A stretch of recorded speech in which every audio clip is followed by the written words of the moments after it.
Are you stuck in a rut, despite your best efforts? You work hard, stay positive, do everything right, yet find yourself in the same place month after month. That feeling of being held back by an invisible force, a silent saboteur. I know it well.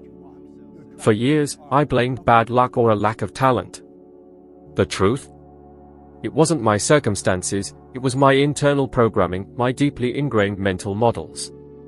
These are the subconscious beliefs that dictate your actions, your income, your relationships, and even your perceived limitations. And the scariest part? You didn't choose them, they were inherited, implanted.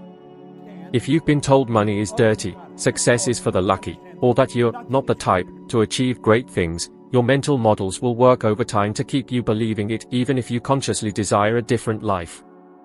This creates a paradox: you crave different results, yet your thoughts and actions remain the same. This was my reality. I toiled away in a dead-end job, struggling financially, always dreaming of something more, yet feeling perpetually stuck. Then I discovered mental models. It was a revelation. I wasn't broken, I was wrongly programmed.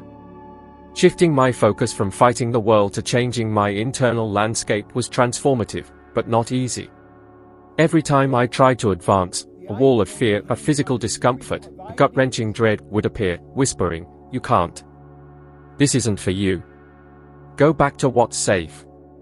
That icy feeling in your stomach when you contemplate a leap of faith. It's not a sign to quit, it's proof you're pushing your limits. It's the terror barrier, and it separates those who remain stagnant from those who soar. It's the moment of truth: do you run from the discomfort, or embrace it? I chose to embrace it, to actively seek the discomfort because that's where the old, limiting me shattered.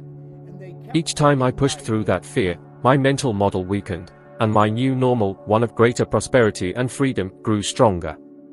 Now, when I see someone paralyzed by opportunity, I see the same fear in their eyes.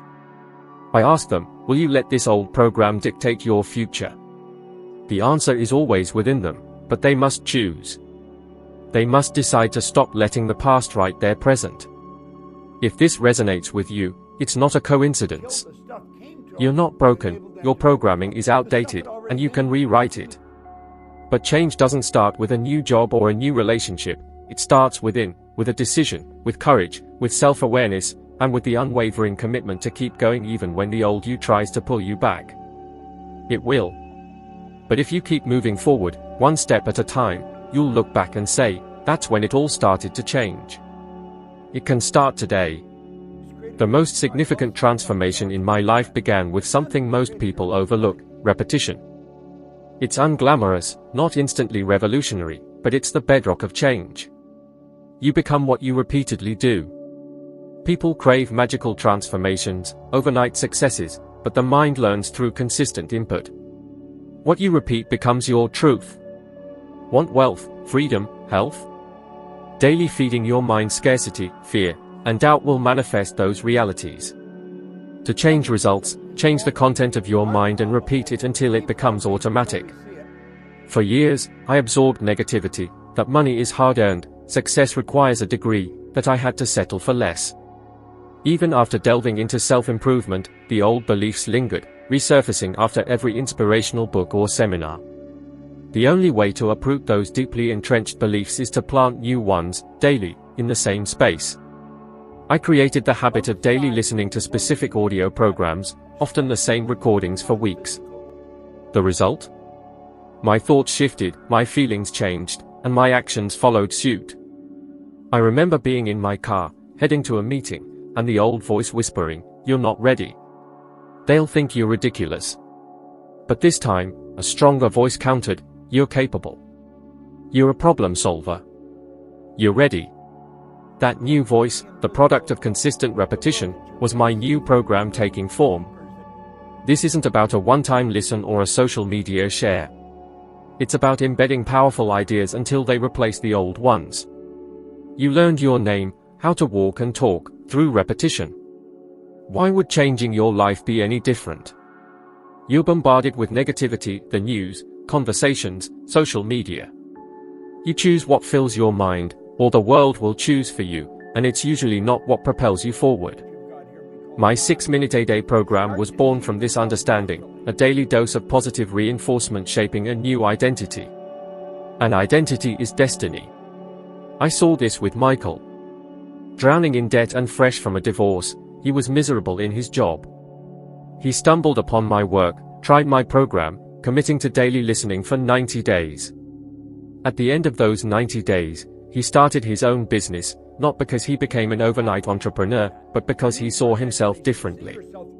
He shifted from viewing himself as a failure to a valuable man. This simple shift, repeated daily, unlocked opportunities he hadn't even considered. The mind only recognizes what it believes it deserves. This may seem small, but neuroscience confirms, daily repetition strengthens synaptic connections. The more you repeat a thought, the stronger it becomes, the more automatic it is. You have a choice: continue repeating what the world feeds you, or start repeating what you want your life to become. Start small, a phrase, an idea, 6 minutes a day. Over time, you'll realize the person you become is simply a result of what you choose to listen to, every day. After studying human behavior for decades, I've learned your most valuable asset isn't money, it's time. And ironically, it's the resource most wasted. How often have you said, "I don't have time"? That's a lie. We all have 24 hours. The difference isn't in the hours available, but what you do with them. "I don't have time" translates to, "it's not a priority." That's fine, but spending years saying it, then wondering why nothing changed is a problem. I used to believe I had no time outside of work, but if you'd followed me around, you'd see hours spent consuming negativity, getting lost in unproductive tasks. That was time I could have used for growth. A University of California study showed adults waste over 2 hours daily on unproductive digital distractions, over 700 hours annually. What could you build with 700 hours? We're not taught to treat time as an asset, but as something to trade for money and waste, relaxing. True rest comes from a life that feels purposeful. Even 5 minutes can make a difference. Instead of grabbing your phone, listen to an uplifting audio. Instead of negative conversations, reaffirm your goals.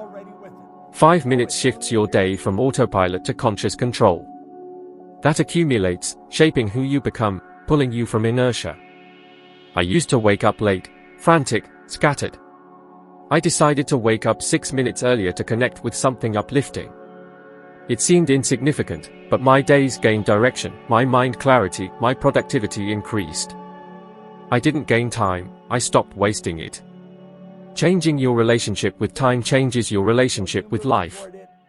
Each moment lost to chaos, distraction, fear, is a moment lost building what you're meant to be. If you're stuck, start small. Identify one unproductive habit or conversation and redirect that time. Time isn't lacking, direction and decision are. The day you take control of your minutes, you'll realize that behind the excuse, "I don't have time," lies enormous potential waiting to be unleashed.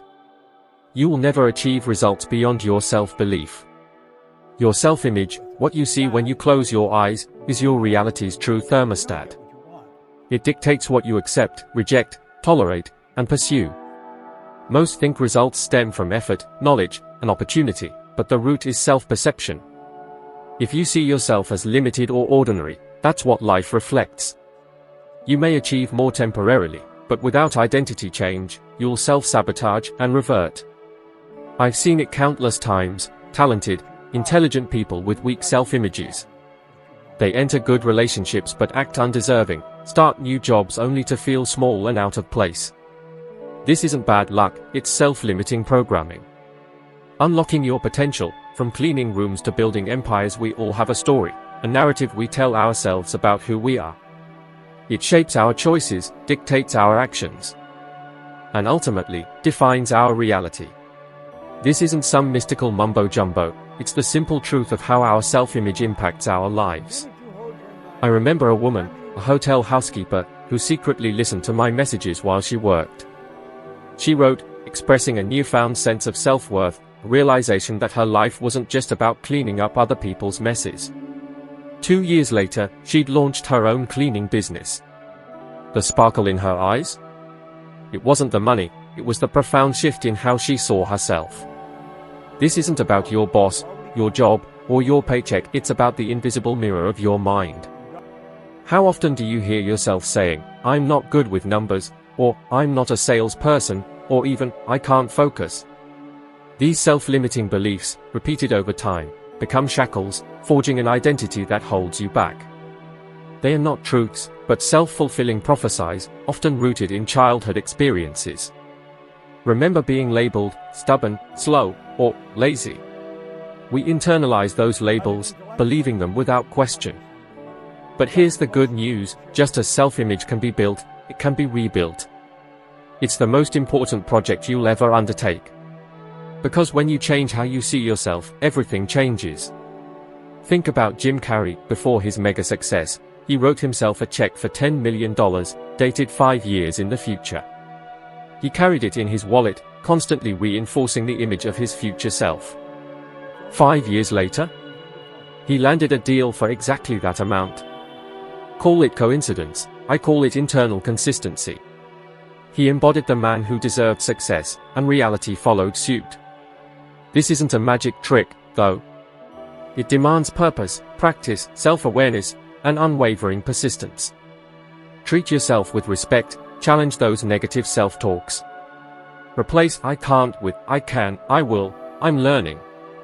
It's not just about saying it, it's about feeling it. Act the part, even if it feels forced at first. Embody the person you aspire to be. Over time, the acting becomes reality. This transformation isn't about wishing, it's about aligning your frequency with your desired outcome. Grab a pen and paper, define the person you need to be to live your ideal life. How do they think, act, speak, spend their time? Embrace this new identity daily, wear it like a suit, inhabit it completely. The universe doesn't respond to wishes, it responds to your energetic vibration. It's time to choose your role. Will you be the supporting character in your own life or the star? The choice, and the change, begins within. Your results don't change by chance, they change when you do. That starts internally, in your thoughts, your self-perception, and how you spend your time. If this resonates, don't stop here. The next video will take you further on this journey of self-discovery. Let's continue this together. Thanks for watching.